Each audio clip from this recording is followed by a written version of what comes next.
Marshelle. Hi, Bridget. This episode, We're going to talk about what are the things that are going on in our lives? it's kind of like maybe this might be like, Yeah, sorta, kinda. life lesson.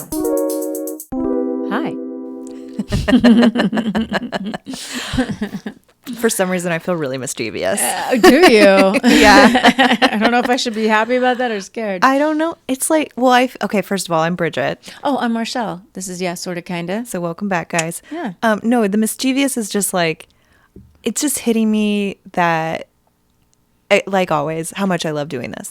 Yeah. And it's just like, you're back at it. Yeah, and we're back. And honestly, I can honestly say we surprise ourselves every time. So it's also an adventure into what in the world are we going to end up talking about this time? No shit. Yeah. So, Yeah. I mean, I second that. We're going to dive right into something. What? I don't know. It's like a free fall. Let's just do it. Yeah, for sure. We've had a very full day today, honestly. Oh, can I say? Yeah. So one of the first things we did was put Marshelle on tape for an audition. And so Marshelle and I met training together, acting. Actors Work is the name of the methodology, if you will. Mm-hmm. The instructor's name is Steven Anderson. So that's how we met initially. Mm-hmm. And whenever Marshelle has a self-tape audition, which means you are asked by like the casting director to submit your audition to them, Mm-hmm. but you get to tape it yourself, which is kind of actually pretty nice because you have all this control and the more time. And it's I just, love it. Yeah, it's kind of love amazing. it.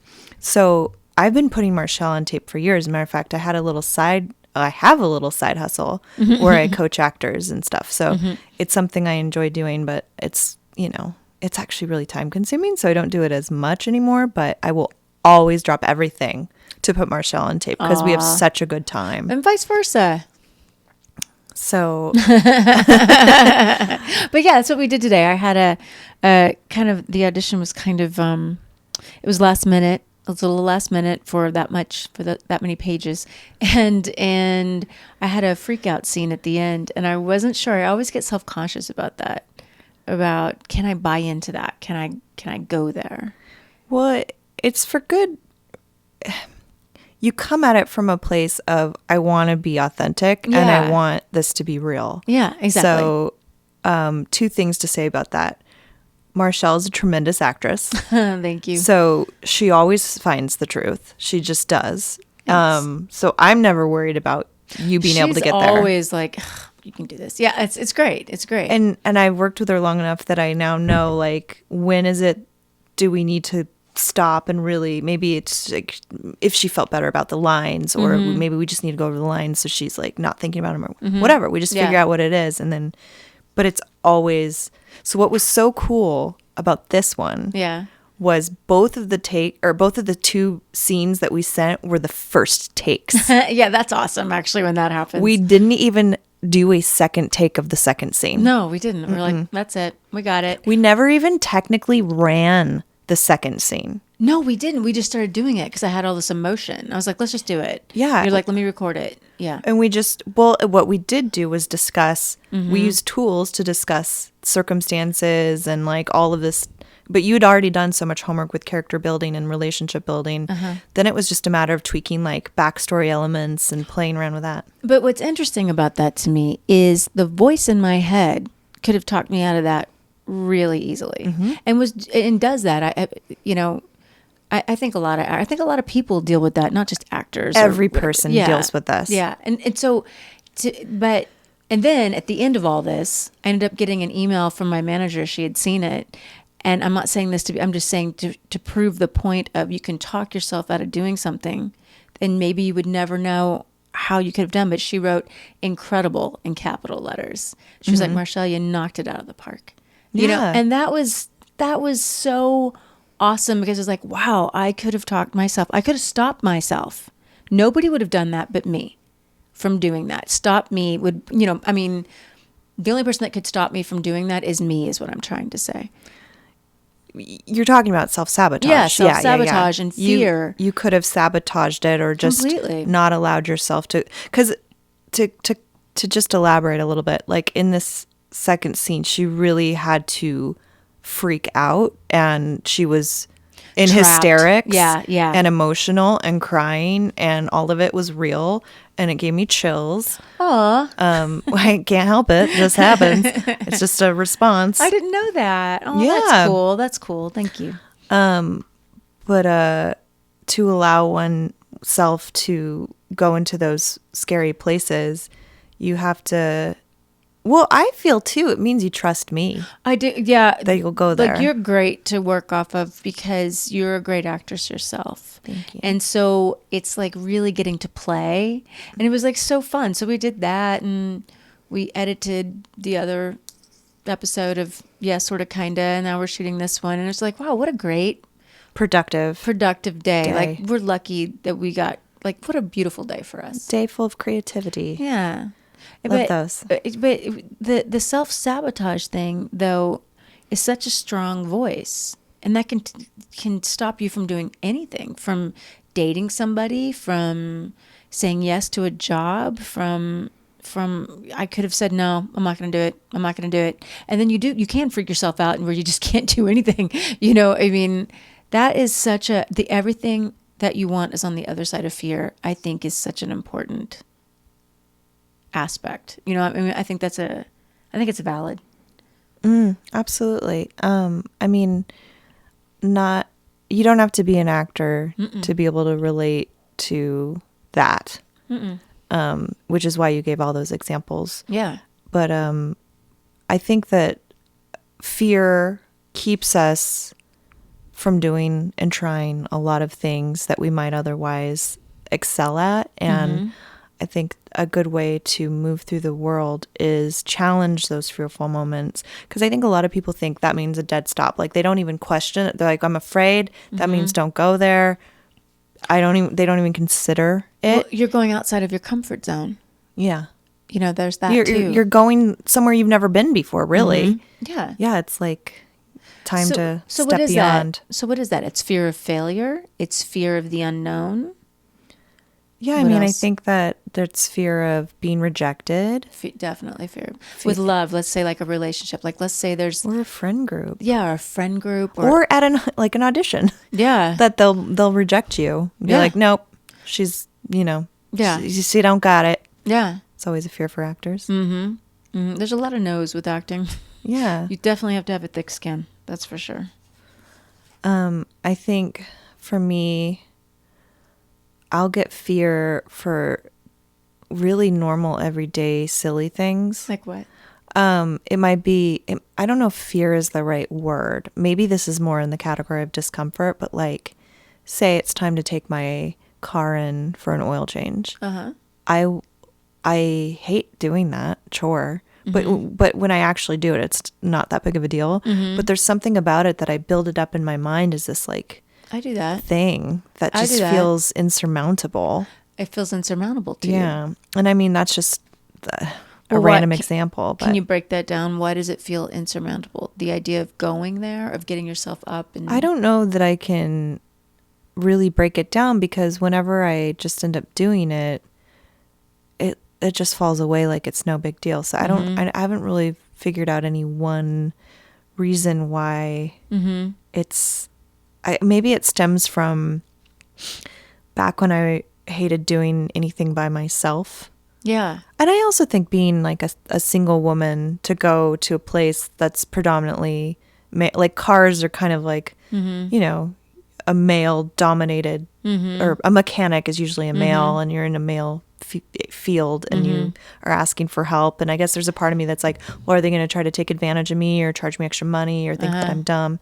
Maybe some of that in the back of my mind. Maybe that's like some old story there. Well, but I've definitely experienced that though. We're like, oh, you don't know what you're talking. Yeah. Yeah, I do. Well, and you didn't fix it the last time. yeah. And not everything we don't want to do is because of fear.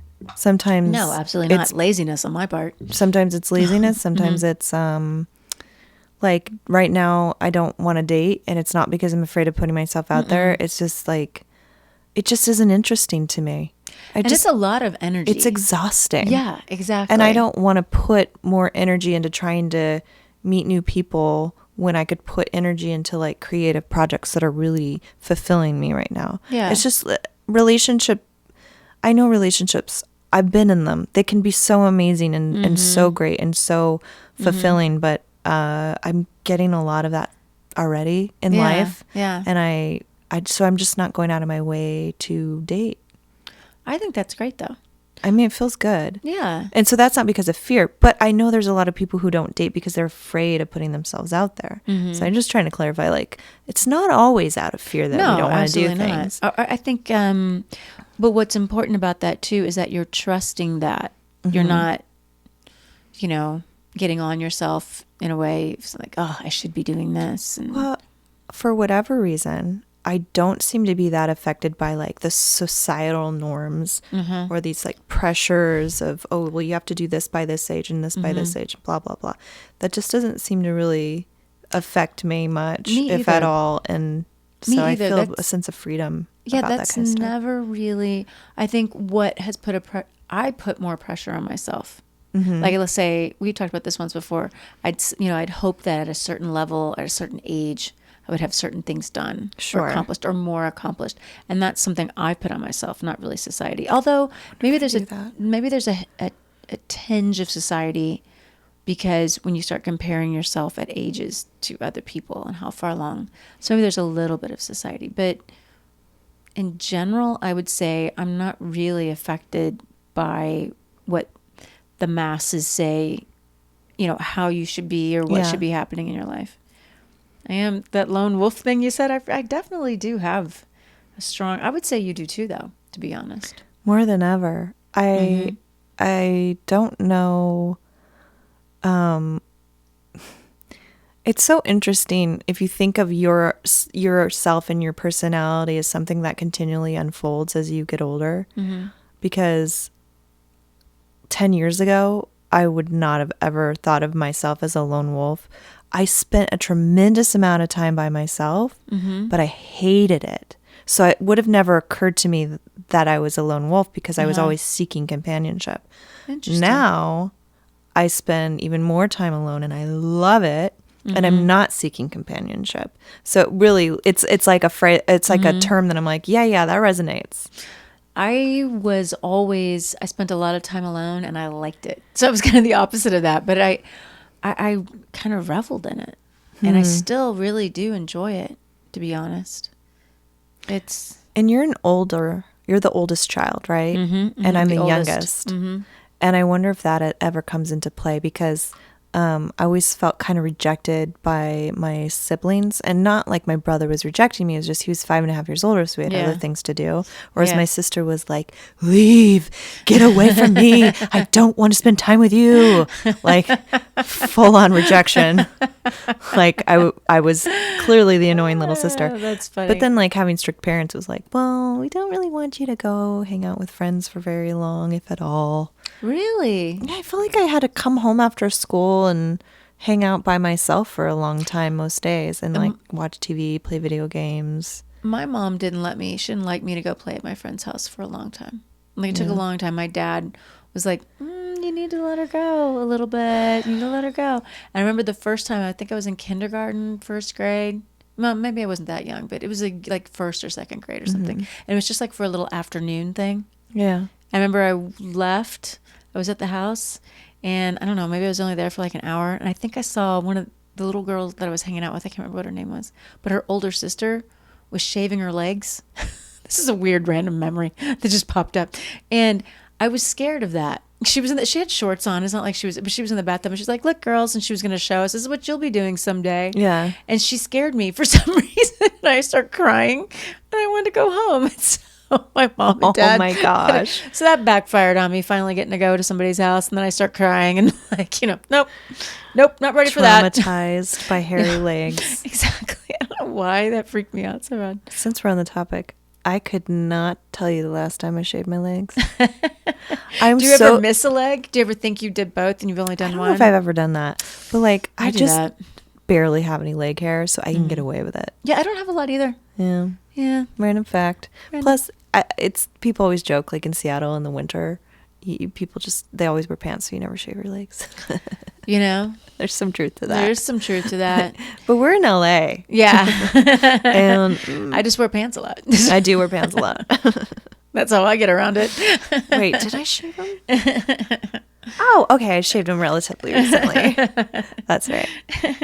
That's right. Now you know about my hair removal habits. I tried once to I got it in my mind that this idea that we had to shave our armpits was some like beauty standard that seemed forced upon me, is this idea of like, this is just what you do, is you remove this hair. And so I was like, I'm not saying I have a problem with hair removal and all that, but I am curious what it would be like if I just stopped shaving my armpits. I was just curious. I was like, I want to shave my armpits because I want to, not because of some beauty standard. And so I stopped shaving my armpits. For how long? Several weeks. Okay. Significant amount of growth there. I hated it. Yeah, I wouldn't like it at all. But I was glad I did it, because then I shaved my armpits because of preference, because I wanted to. It was just like I was going through this phase where I was like, I want to question these social norms that I'm buying into. Like I want to do this because I want to do this. You just keep reminding me with that for simple. This is going to be an interesting topic for people. This whole hair removal thing. Well, beauty. I did one of those. What is it like when you go by it yourself though? The hot wax thing. Yeah. Did that on the underarms. That was the most painful thing ever, and I never did it again. I think I tried it on my legs. I'm like, well, maybe the underarm was just a bad idea. Nope. It was painful there too. I have one of those. Man, I wish I could think of what it was called. Epilator. I think when I was growing up, there was a brand called Ep8. Okay. I believe the machine is called an epilator. And that's incredibly painful. But so what it's kind of like how wax pulls it out from the root, but it just does a few hairs at a time. And it looks a lot like an electric shaver, except it's like like pulling them out. After a minute or two, it starts to you kind of numb to the pain a little bit. Sure. Yeah. And then you have like these baby soft armpits that last for a couple weeks. I haven't done that in a while. I forgot about that. We're both really into the do-it-yourself stuff, though. Like we want to in terms of beauty. Yeah, in terms of beauty, or just in terms of a lot. You're of right. things, Everything honestly. you name it. Everything. Yeah. Like I prefer to do. If I can do it at home, I'd much rather do it at home. Any kind of skincare. I do the derma rolling. I've always done that. I've done that for a long time. People are like, and now everybody's into it, but they're calling it derma needling. That's that's the new term right now. Oh. And it does because it creates more collagen. Yeah. You're it's like a medieval looking torture device with these needles, surgical needles, I can't think what they're made of. Surgical steel. Thank you. That's the word I was looking for. We get to a certain point in our aging process where we stop producing collagen. Right. So if you can do something to stimulate your collagen in your skin, it's underneath the skin layer, like why not do it and help prolong your youth? Yeah, so you have to like roll it over your face. Or you can do any part of your body, honestly, with different lengths. But you roll your face like 3 different directions, and and your neck and your décolletage and all that. And it's a little painful. And you have to, and then you put some vitamin C. We have a lot of male listeners. Do you think they know what décolletage means? Well, your chest. Yeah. I'm sure they do. Smart. Do men have a décolletage, or is it women only? I don't know. I feel like décolletage is distinctly female. But, it could be male appropriate too, actually. They wear, button-down shirts and Alexa, V-necks. What's a décolletage? Hold on. Is Alexa even plugged up? Yeah. What's a décolletage? Alexa, what's décolletage? Sorry, I don't know that. I don't believe you. Alexa, do men have décolletage? I don't know that one. She really doesn't know it? Okay. Fine. Moving on. Yes. Let's cut that part out. I saw this lady, speaking of do it yourself, like Bridget and I we'll go there. We're like, okay, we'll do all this research. We'll find it like this crazy stuff, and nobody really does, but it works really well. Not many people do anyway. I saw this lady on YouTube who took it totally a step further. She wanted to do the derma rolling like what I do, but I guess now they're doing this. Is it PRP, where they're putting plasma, your own plasma? Oh yeah, they take some of the blood out and then they spin it in is it called a centrifuge? And then they apply it back onto the face and then roll, right? So it's already rolled. It's rolled. You rolled first, and then after they. But I also saw another one where they think they do they put it on your face and then they do some sort of electric current. Yeah, they do all this. Getting really creative with the plasma there. But the lady ordered off of Amazon her own centrifuge, her own needles. She had these little butterfly needles she did this all herself, took her own blood. Well, she had her friend do it the first time, but she did it the next time. Was rolling and did all this stuff, put it all on her face, and she's all covered in this bloody mess. And she's like, I don't know if this is really making a difference. And it was really funny to me. But I was like, wow, I would never even in a million years have thought to order my own centrifuge to pull my own blood to just do it at home. I feel like I would think to order my own centrifuge far before I'd ever think to draw my own blood. Yeah, that's the part that's I was just kind of blown away. I was I was impressed. I got to say, hats off to you, lady. Yeah, I mean my do-it-yourselfing has its limits. I'm probably not going to draw my own blood. Actually, I don't know. If there was a test and all I had to do was get a little blood and I could see any food that I was sensitive to. Matter of fact, this sounds like something that exists. Yeah, I would do it. I would probably do that at home, and then if I knew how to do the blood, I would do all that. I like it. I just ordered a bunch of facial stuff. What did you get? I got a microcurrent thingy-majiggy. So what's the microcurrent going to do? It's supposed to exercise and zap the muscles in the face. Makes the muscles work, kind of like reminds them. Like those the ab things that you put on your stomach that make the abs flex. So I guess something like that. I don't know how well that is. Your face going to be contorting? No, but I've done it before. I went and had it done. Okay. And you can really feel it lifting your forehead. And I remember it lifts your, my cheek, everything lifts. It feels amazing. But I started to get a little freaked out because I felt my eyebrows really raising. And I was like, oh my God, am I going to look like Burt Reynolds? This is what my dad, I just went back to childhood where my dad used to make fun of Burt Reynolds all the time. He loved Burt Reynolds, side note, but every movie we watched, it was like his eyebrows would raise. I'm sorry, I'm going to have to Google Burt. Yeah, we'll have to put up a picture. I can't picture who this is. You can't picture Burt Reynolds? No, I know the name, but. He just recently died. He was in, Smokey and the Bandit. Not Bandit. And tons of other movies. Deliverance. Oh, okay. But his eyebrows, Burt Reynolds' eyebrows, would raise each movie. And my dad would be like, good God, Burt Reynolds. Yeah, he died at the age of 82, September 6, 2018. Yeah, he just died. Not too long ago. All right. That's very recent. Yeah, Burt Reynolds. But so she was doing my eyebrows, and I could just feel them just getting higher and higher. And it was just funny. All of a sudden, my mind went back to Burt Reynolds. When I was 14 years old, listening to my dad, and I was like, am I going to look like Burt Reynolds? It was freaked out. But it looked amazing.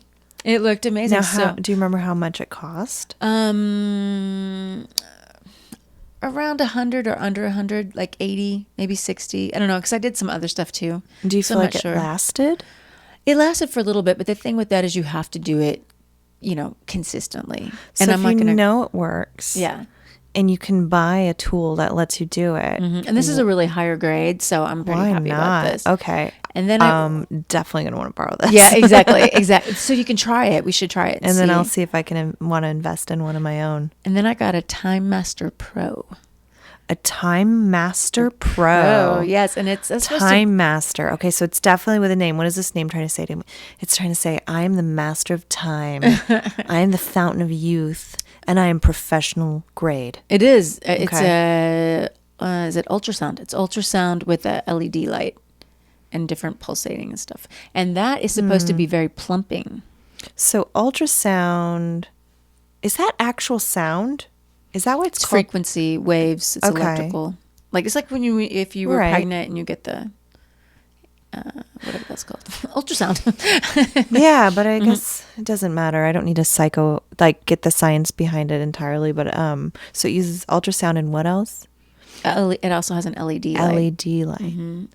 And same effect, tightening? Or is this like the collagen Healing, producing? collagen producing, and the different colors, and then you can use them all at once. So we shall see. I'm going to start. And so you use these in tandem? Yes.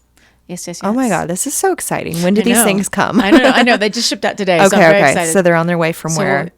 From Connecticut, I think. Oh, okay. I thought it was going to be somewhere a little more far away across the pond, like Korea or something.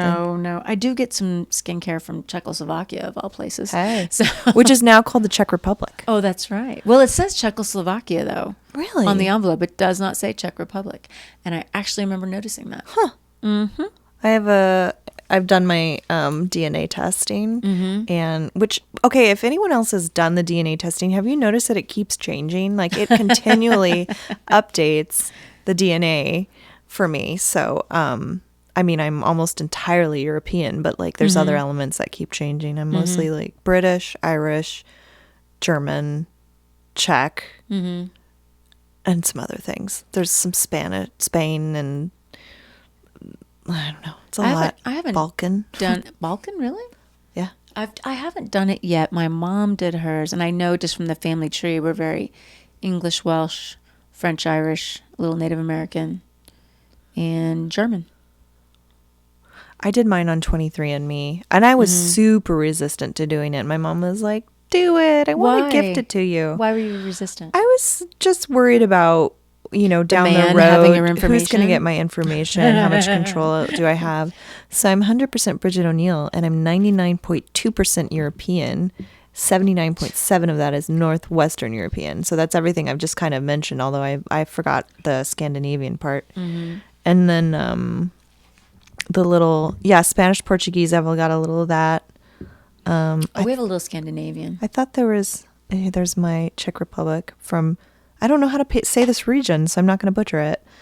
But there's some trace ancestry of broadly Western Asian and North African, and also some North African. And then I have 0.2% unassigned. And I'm like, oh, is that my alien DNA? Yeah. Fascinating. It is interesting. If you guys can get past the bizarre idea of like someday our DNA information might get stolen. They already have so much of us anyway. It's ridiculous. It's, it also tells you if you might have some like genes, carrying certain genes that could become problems later. Or like if I marry and have children, let's just say if I have children with somebody who has certain is a carrier of certain genes that I have, that means our kid definitely has it. So great. Could be helpful if you're. I think so. I think it's fascinating. I did my family tree. I absolutely love doing stuff like that. Yeah. Mm-hmm. What else? You have a notebook out. You looked like maybe you were. Oh no! I was just looking to see. I just glanced at it to see if we talked about the whole. We talked about fear, believe in yourself. There's so much out there against us as it is. Don't contribute. That was a note I had in here. Yeah. Don't join in. Fight against that. Rise up. Well, and what does believe in yourself look at? Sometimes it's fake it till you make it. Sometimes it's really just, not being sure of the turnout, but doing it anyway. Yeah, because I think the worst thing in life, honestly, is regret.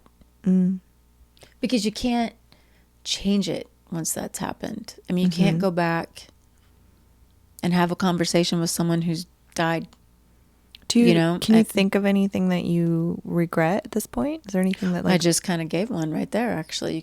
I can't go back and have a conversation with someone who died and say, you were right about this, or gosh, I wish I'd listened to you, or that's what you meant.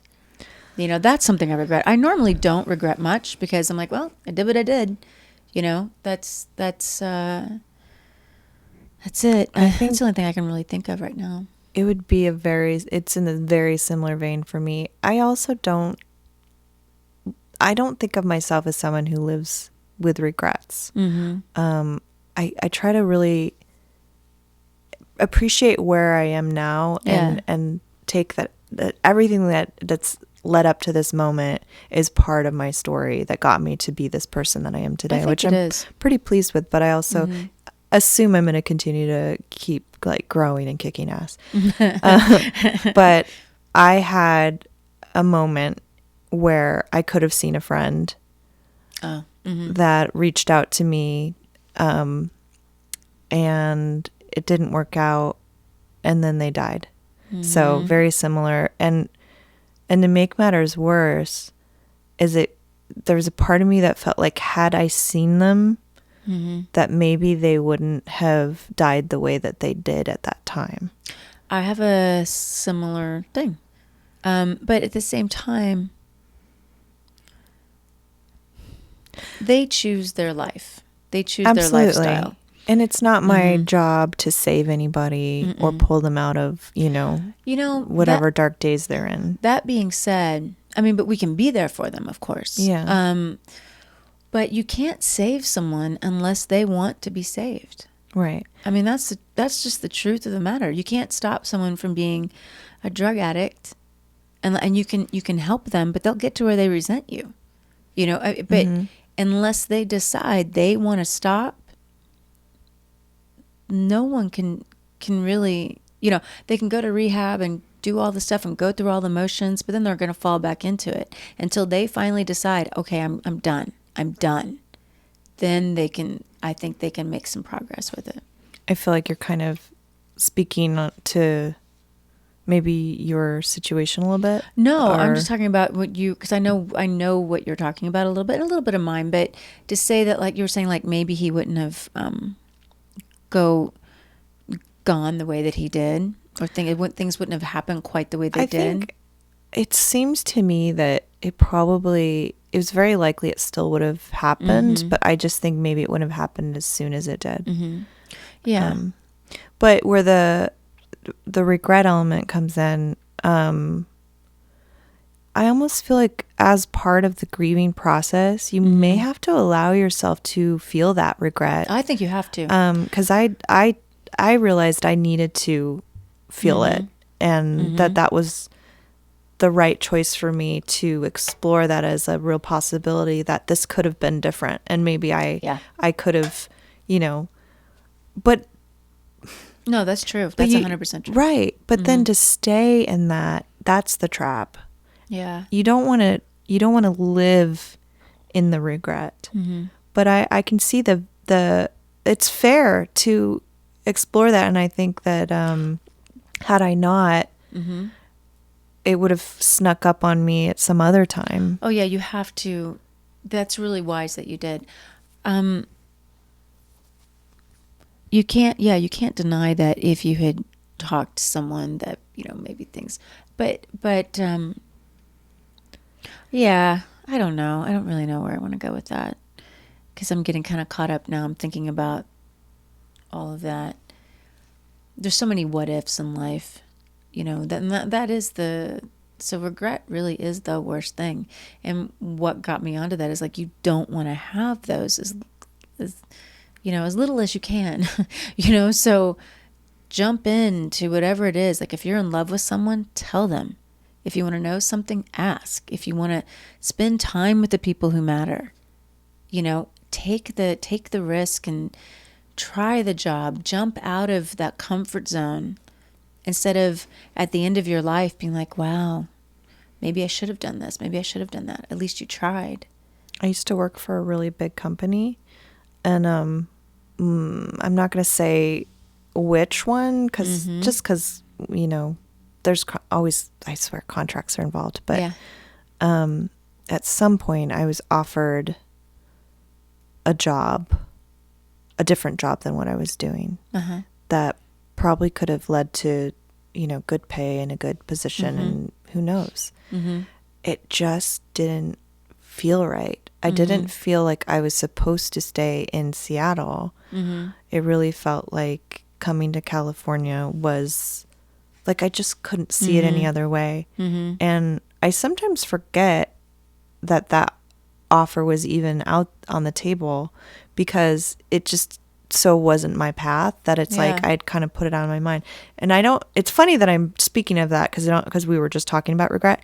I do not regret that at all. It was really, you just do have to take a leap of faith sometimes and trust what you're feeling was what you're meant to do. And it's not like I'm saying, oh, everything about my life is so grand right now and everything's perfect and I've reached all my goals in life. I haven't. There's a lot more I want to do and a lot more I intend on doing. But, you know, as much as it can be difficult to be like away from my family and not see my parents all the time and my brother and sister and blah, blah, blah, it feels like I'm supposed to be here. It's just what feels right in my body and my soul. And I've gone against that in the past. Like I stayed in a relationship way too long. Yeah. But I tried to make it work. I was just trying really hard. But I was like fighting with what my soul knew I needed, which was to separate from that. And I finally did it. And it's like, okay. Yeah, right. Now that I'm on the other side of that, I see that this is better for me. But it's just, you know, we get these inklings, I think. If we listen, there's like a truth to the way we move through the world as an individual, and you can really feel that. And maybe not everyone's tapped into it, and you have to like search for that feeling. But it's what guides me. And I am a person of faith. I'm not religious, but I am a person of faith, and I do believe in God, and I do pray, and I do believe in like a higher power. And same. And there's a lot of signs that I see in the world that help solidify my inklings and that help guide me. Yeah. And so, I mean, I'm not saying you have to believe in God in order to find your way through this world, but I certainly live my life with the sense of truth that has given me a lot of confidence and peace in when I make decisions. So you were speaking about being with someone for too long, and then when you finally, you know, you knew it was kind of going against what you felt in your soul. Yeah.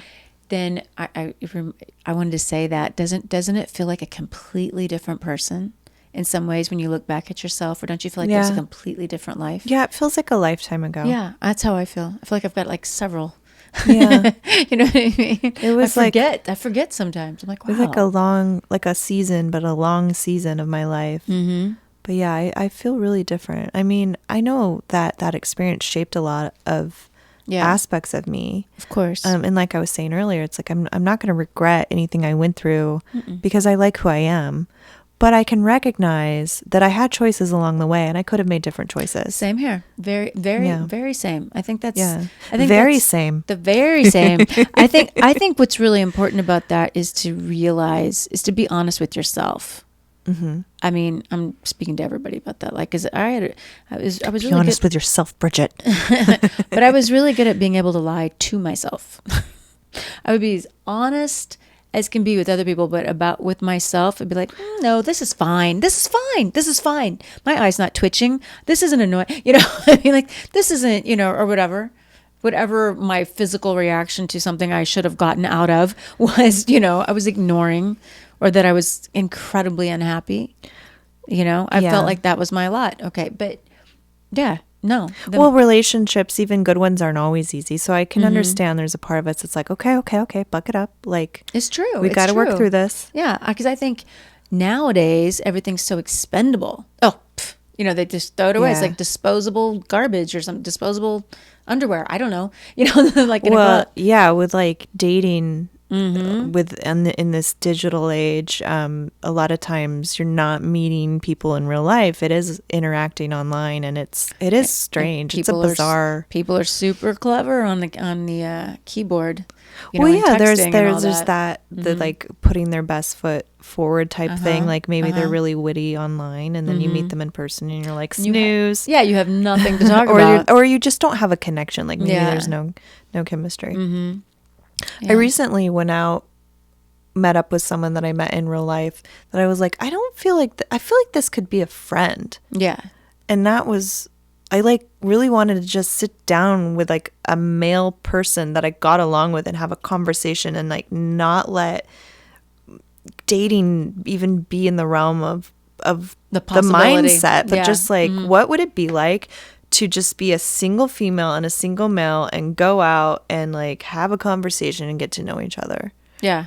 And it was like, oh, this is refreshing. Some people can do it and some people can't. I have a lot of brothers and male cousins, so it was always easy for me to have male friends. Like, and just to really just be their friend. Yeah. Now, some of them might have had romantic inklings. I don't know, but that wasn't anything I tried to. But typically not. Typically, they were always very respectful and just true friends. So it's easy. But there's also, on the other side of that, there's guys who are like, no, unless I'm going to fuck you. You know what I mean? And I've heard people say things like that. It's like, wow. Okay. You know, I mean, I feel like that's what you will run into a lot of that on the online dating is like, I would imagine there's all kinds of intentions on there. And the struggle is finding people who are upfront with what their intention is. Yeah. It's not so much a problem for me that people are on there looking for different things. It's if you can't be honest about your intentions. That's where I'm like, okay, just like, get the fuck out of here. Yeah, come exactly. on. That's the part that's probably the most exhausting. Oh, dating's exhausting anyway. Yeah. So I'm not really doing it. It's just not like, whatever. Cheers to that. With my Yeah, I'm not going to reach drink. the 2 feet to get my I was drink. realizing, but, like, we move that table, you're a little further over cheers. there. Oh, yeah, it is further away. Well, I thought about having my drink. Oh, you know what? Look, you got your coffee. Look at that. I got my coffee. All right. Is there any other, do you want any other Fuzz. There's a lot of fuzz floating around in the room lately. guarantee we will probably cut the last 30 seconds. But if not, enjoy the randomness. Is there anything you want to add to the fear topic or the regret topic, or do you feel like we've covered it? I think we've covered it. Just don't stay in it. Don't let it run your life, I would say. Which part? Fear. Yeah. What was the other thing? Regret? I think it goes all the way. I want to say one more thing about fear. What? That fear is something that you will never get over. Nope. It's always you're always going to find something new to be afraid of. And that's part of what makes life exciting, guys. Like, fear isn't a bad thing. It's an indication. It's your body telling you like, oh, I've never done this before. Yeah. Or, oh, I've done something like this before and I didn't like it and it turned out bad and A, B, and C might happen. But you have a relationship with your fear. It's something that you're going to come up against, and it's going to change and evolve over time, and it's going to expand. Like your boundary is going to get bigger the more you push yourself to do things that are scary. So why not try it? Why not get past it? Why not just be like, all right, fuck it? Maybe you're terrified of public speaking. So maybe you should take an improv class. Maybe you don't know how to swim. So maybe you should take swimming lessons. Yeah. Like, maybe you hate being touched. Get a massage. Like, I don't know. I don't like massages. I'm going to go along with you people who don't like being touched. But the point being, like, there are really innocent ways to, challenge those. Baby step it. You could baby step it. You could touch somebody. It's like literally find the things that make you uncomfortable and learn to be comfortable being uncomfortable. Yes, sit in the discomfort for just a little bit longer than is comfortable for you. I think something that will come up that almost everybody can relate to is the discomfort of a breakup or an uncomfortable conversation. Oh, yes. To go with the breakup, first of all, you want to smooth it over. You're like, oh, he's not that bad, or, oh, I'm just being a bitch, or whatever it is. And so you get back with them, or you don't break up, or you... Right. You're saying, like, say they want to stay together, but you want to end it. Kind of the justifications you might make to stay with them instead of leaving. Yeah, or to go back to them. You know, you have broken up, and then there's that phase where you've got that time, that amount, that little time there where you're, he's still reaching out, or you're still reaching out, or whatever, but you're broke up. And you might feel lonely. And it's hard not to want to, like, they're familiar, and there's like a sense of companionship and a history there. But history can be a real slippery slope. You think, oh, I've invested so much time already into this relationship. Like, how can I just walk away and start all over? But that is sitting in the discomfort. Right. Don't try to smooth it over.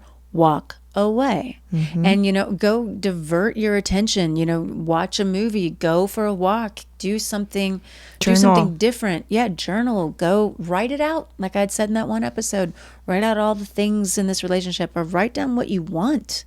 Start focusing on what you want. I think writing down what you want is really great advice. And sit in that happiness. Really allow yourself to picture all of it. All the things you want, and then getting to the feeling place of what that would feel like. Yeah. Like I want to be with someone who's supportive. I want to be in a relationship with someone who has my back, who knows how to find joy in the simplest things. That sort of thing. Get into that, and then imagine what it's like having them sit right next to you. You know what? Thank God we're actors, because it makes these types of exercises actually really easy. Like that, it's kind of an extension of our craft. Is like doing these little experiments. But anybody can do it. But anybody can do these things, and it really does help. My mom loves those things. My mom loves to do that stuff, and it does make you feel better, because, I mean, it's your life. Do you want to just sit there and let yourself be? Feel miserable about something? Nobody's going to say yes to that. Yeah, exactly. Of course we don't. The only person that can do it for you is yourself. I mean, I feel like a lot of times we just don't know what to do to get out of it, or to get out of the feeling, or to get out of the relationship. Like, we just don't know what to do. Isn't it funny how it's so easy to give other people advice, but when it's ourselves, it's hard to see? We're kind of indicating something about that earlier. It's like, how do you take your own advice? You just gotta have the conversation. And maybe it's easier with a phone call, or writing a letter, or getting it out yourself, writing it down so you know what you want to say, and then kind of like your trial run, Yeah, I think when I'm thinking of a breakup I had to do, and it wasn't so much what I was going to say specifically. I just had to get really, really clear on how I felt. Yeah. And then the words came, and sometimes the words weren't there, and it was silent, and I trusted that too. Yeah, because sometimes there's nothing more that needs to be said, and you have to sit in the discomfort. By God. Well, anyway, I feel like we've covered, I think so, a lot of that area, and it's something we could revisit, because that's very important. Well, we actually could. There's a lot to go into with that, honestly. If you have any personal experiences that you want maybe advice on in that arena, like, or you want to share, we'd love to kind of expound on these topics we brought up today. Yeah. Are we? I think so. I think we're there. Thanks for tuning in yet again every Wednesday. Yeah. Subscribe. Please subscribe to us. We definitely encourage you to rate us. Write some reviews. Yeah, Apple Podcast ratings and comments are really helpful. And fun. And enjoyable for us to read when they're nice. Yeah, when they're nice. And have a great rest of your day. Thanks for listening, guys. Thanks for listening, and we'll see you guys next time. 3, 2, 1.